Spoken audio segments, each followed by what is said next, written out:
to chapter 15, verses 1. Of which book? Oh, you want the book too? Yeah. It's like George Carlin's sports Sassy cast. like that. 32 to 12, 75 to 9, 3 to 1. Moving right along. John 15. Proverbs. Proverbs. Proverbs. The Proverbs. Chapter 15. I better get there. Verse 1. Are we running? We are. Oh, my stars. I want to apologize for something I said last week when I said if you're a certain lifestyle or you do certain things, I don't care.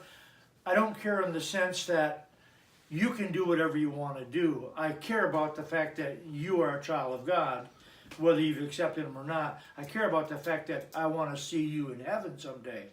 But if you choose not to, I'm not going to run after you, unless Jesus tells me to do so. That's what I meant. Are we at Proverbs chapter 15 yet? Yes. I didn't hear from the live stream audience yet. They haven't said yes. Yay! Okay. Yay. Chapter 15, verse 1. A soft answer turns away wrath, but grievous words tend to stir up anger. Last night, Merle was asking me to read the little synopsis of some different movies because I was standing near the TV, and when we sit over there, it's a 15-mile, you can't read half the words, and so I was reading them, and then all of a sudden, she showed me another one. I became very animated, and I was putting inflections in my voice and different words and different... She's sitting over there yucking at me and laughing at me. However, a soft answer turns away wrath, grievous words stir up anger. How you say things does make a difference in how people receive them. That's right. That's why texting someone is dangerous. Emailing someone is dangerous when you're dealing with a sensitive subject. You can't see their face, you don't hear the tone of their voice or the inflection in their words, and it can be taken in any way possible. My mother made a mistake last year around Christmas time of answering one of her daughter-in-laws with capital letters because she couldn't read the smaller caption. Well, her daughter-in-law sent back a scathing message. And my mother said, "What are you talking about? All I did was answer what you asked me." "No, you yelled at me." Pull your head out of the sand. Just because someone wrote in capitals, and it took a long time before I got Marilyn to quit answering everything in capitals. Everything was in capitals. You say, "Why is your wife mad all the time?" Well, probably because she lives with me, but I'm Italian? I didn't even I know said, that. "She wasn't." She said, they'd say, "Yeah, everything in her message was capitalized." That's just because she can't read the smaller letters, that's it. Be a dingbat. Verse 2. The tongue of the wise uses knowledge properly. Your Bible might say, aright. And then you go, yeah, right, okay. But the mouth of the fool pours out what? Foolishness. Foolishness. Yes, sinners do what sinners do.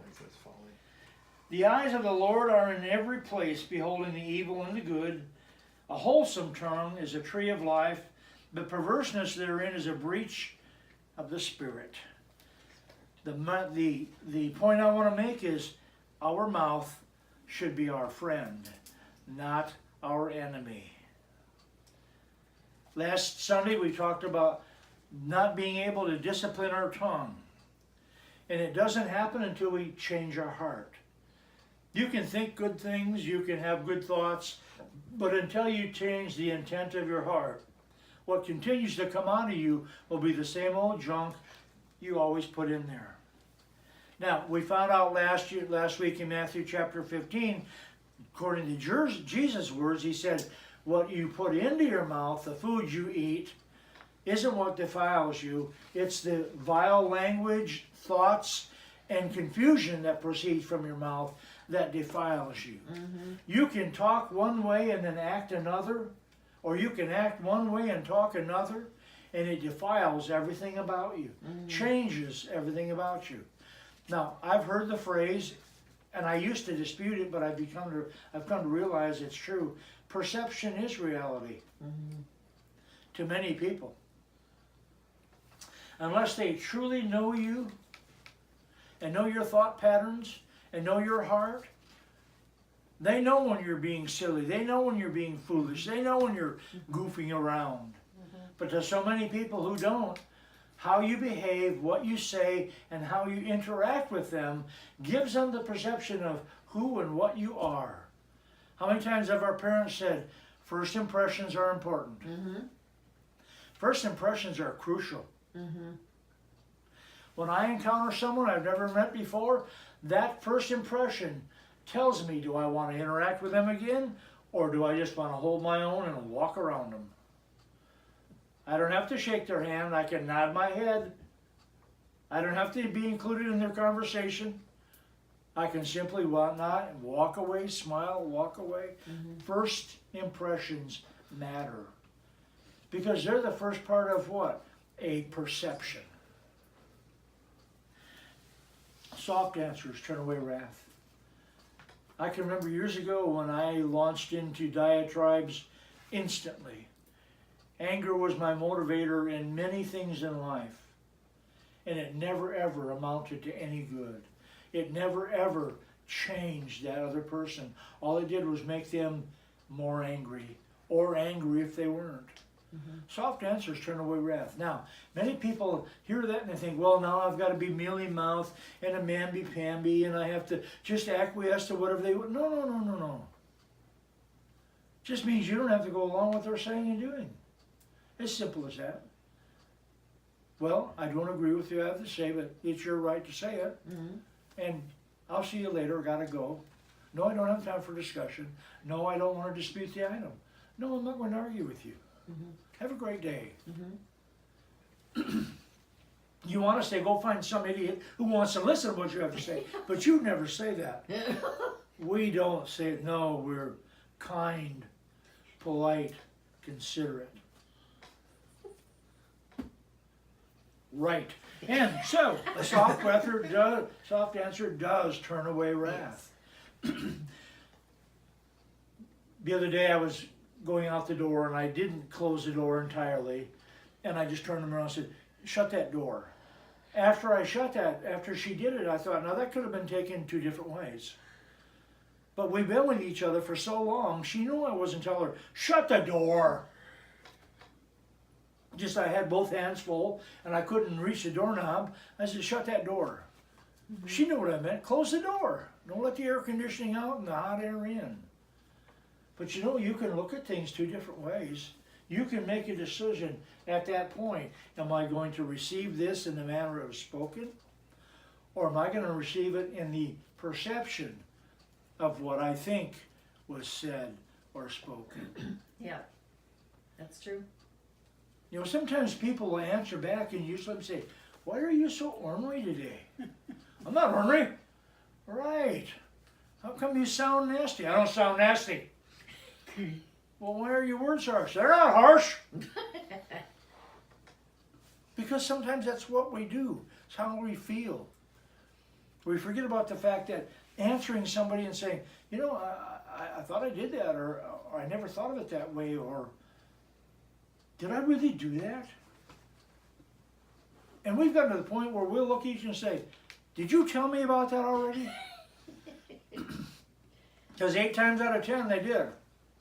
And we just don't remember. Didn't write it down or whatever. Or, why did you buy that kind of bread? Well, because this is what was on sale, or this is what I thought you wanted. No, I wanted this one. That costs 5 times what everybody else does. But that's what she likes, and if that's what she wants, then I don't really care.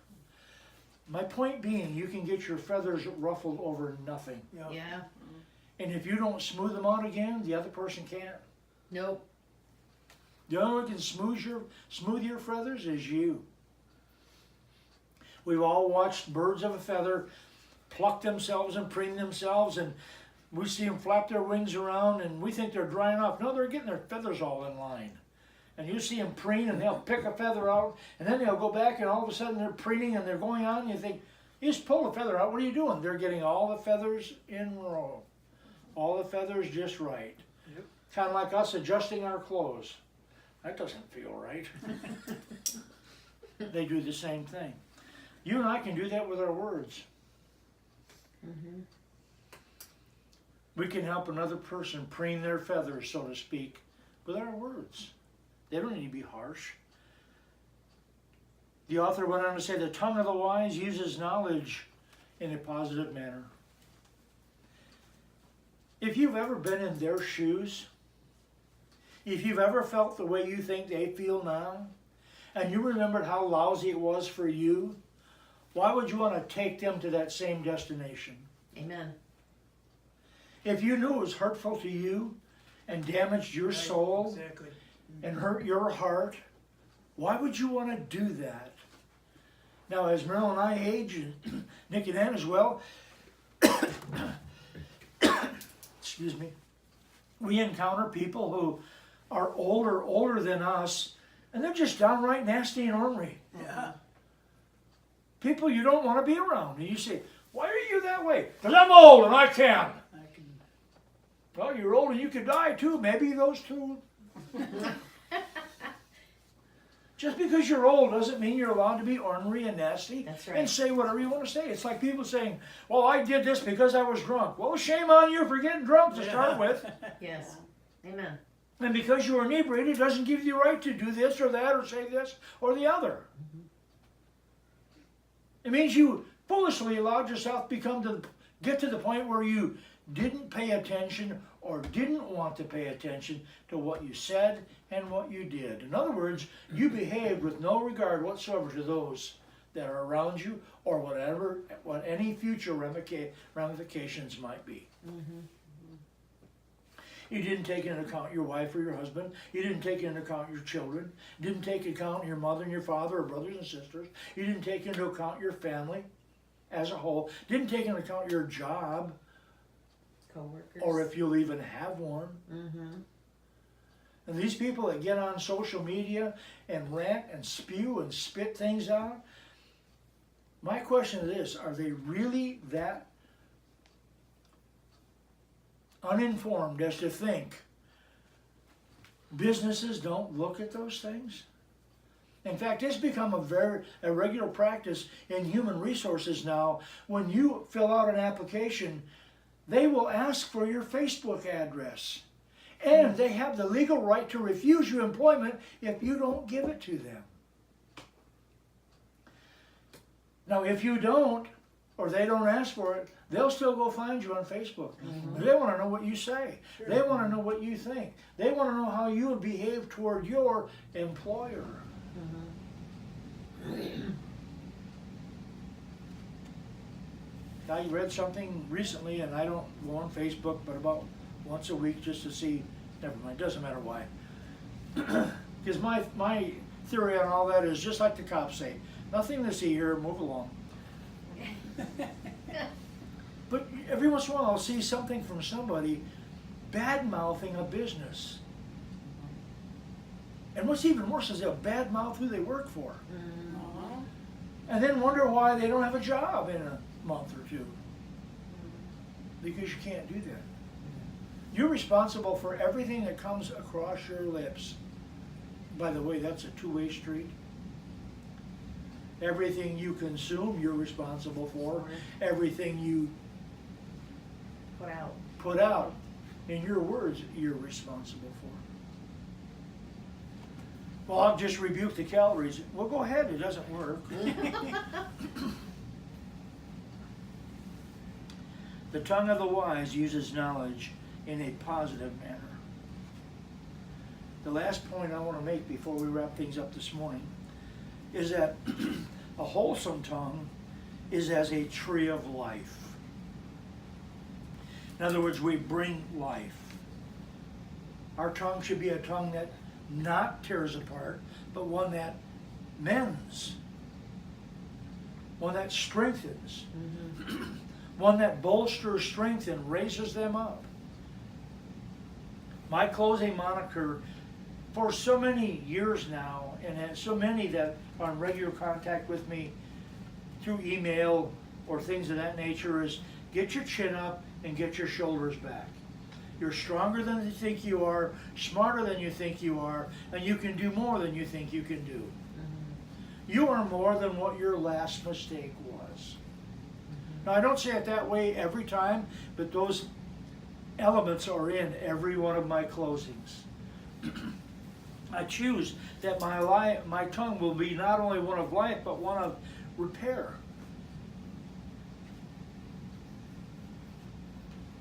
And I'll get answers back like, thank you, I needed to hear that, or thank you, I know that's true, or thank you, I needed to know that I'm more than my last mistake.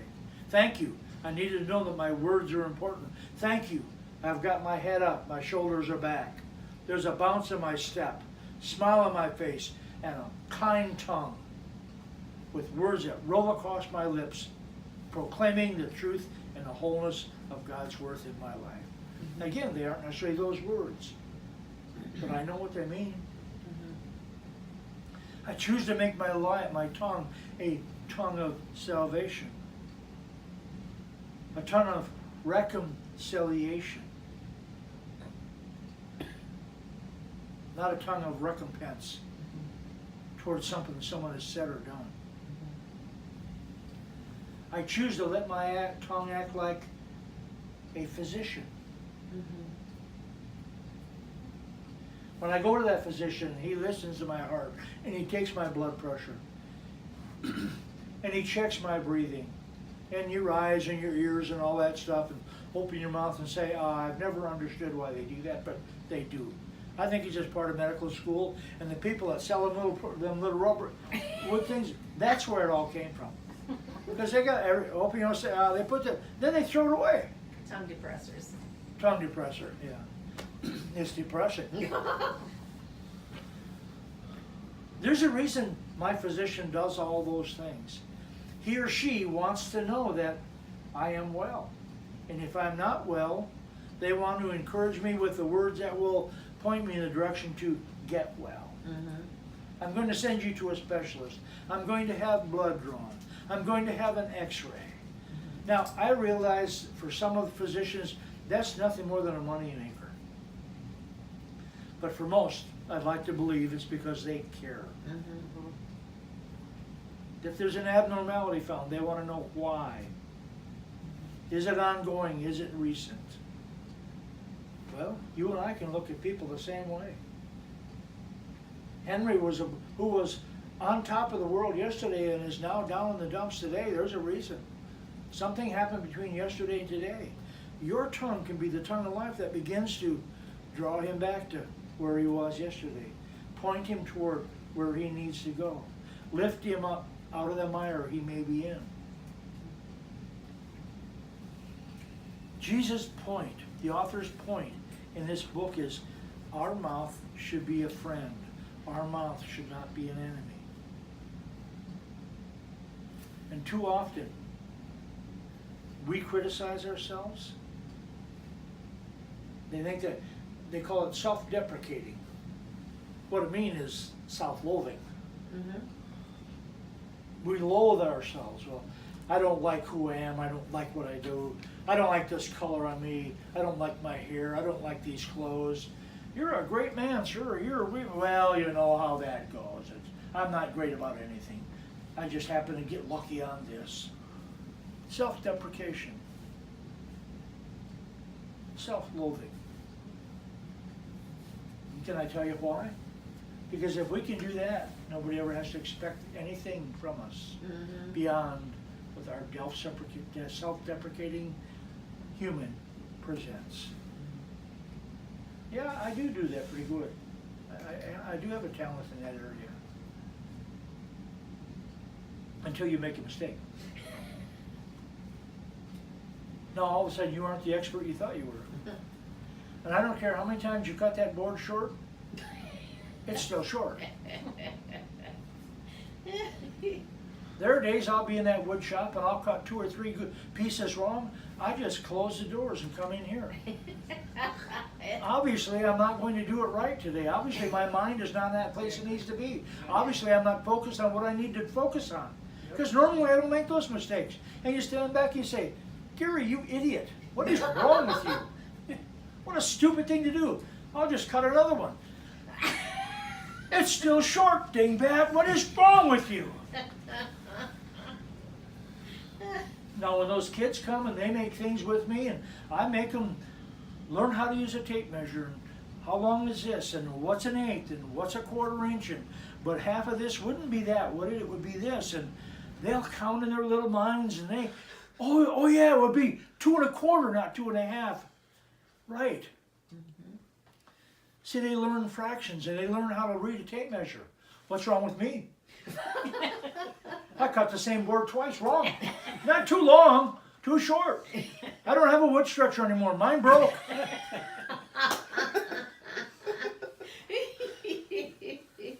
When we used to be doing refrigeration air conditioning, and somebody said they dropped the fitting, and Tony or I said, well, get your copper magnet, fish it out of there. There is no such thing as a copper magnet. When Marilyn was going to school to learn to be what I call the blood babes. Lab school. What? Lab. Phlebotomist. Yeah, phlebotomist. Yeah, phlebotomist. Well, she had already had our son Rocky, and so they thought they were talking to a rookie. And so one day they told her to send her to another department to get a box of fallopian tubes. She looked at him and said, it doesn't work like that. They're in my body, you know. You don't pick up a box. Well, it ruined their entire joke. But if you don't understand something and you don't know something, you can be easily waylaid.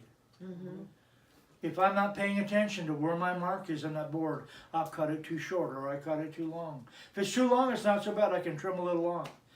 But you know, if it's a little bit short, I can't trim enough to make it right. It doesn't work. And if your lumber's expensive, you not only are mad at yourself, you cringe. Ugh, now I gotta buy another board. Sometimes the things we say cut people to the quick. I want my words to be those that encourage, those that enhance, those that, just like with those little girls, when they learn to use a tape measure, they learn something. Let our words be something that teach, that show, that help instruct without being judgmental, without being condemning, without condescending. Amen. Little girl the other afternoon, she was trying to figure out what half of 4 1/2 was, and she had several different answers, and I could just see her little brain going, and I was leaning next to her. I said, okay, but now if we count these, what are these? And well, those would be 16ths. Well, how many 16ths would this be? And well, that would be 4. And so then what do we have? Well, it'd be a half. No, honey, it's not a half. It's different than that. Now, I could have said, no, it's not a half. Geez, don't you know anything? You're in 5th grade. Don't you know nothing?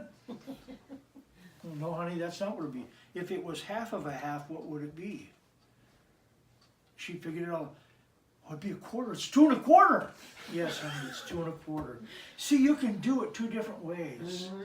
You can tear them apart. You can be condescending. You can make them feel foolish and unlearned, or you can just take the time it's going to take and teach them. Yes. Little by little by little. Yes. And part of what I do with those little girls when they stop by and Mr. Gary's in the shop is they learn how to read. They read fractions. They learn how to divide things. They learn how to multiply. They learn safety first. They'll say, can I cut this piece? Yes, but what are you missing? My glasses. And they'll run over and get the safety glasses and they'll put them on. Now it's the point where I don't even have to remind them anymore. They just do it because it's safety first. I don't need any little fingertips laying around the shop. Or mommies and daddies coming wanting to sue me because I didn't pay attention to what their kids were doing. Amen. See, I want my words to be words of life. Yeah. Just like you want your words to be words of life. Next Sunday we'll pick this up and we'll talk about how a right mouth produces a good life. Until then, we call you blessed. Thank you for being with us this morning. Have a great day.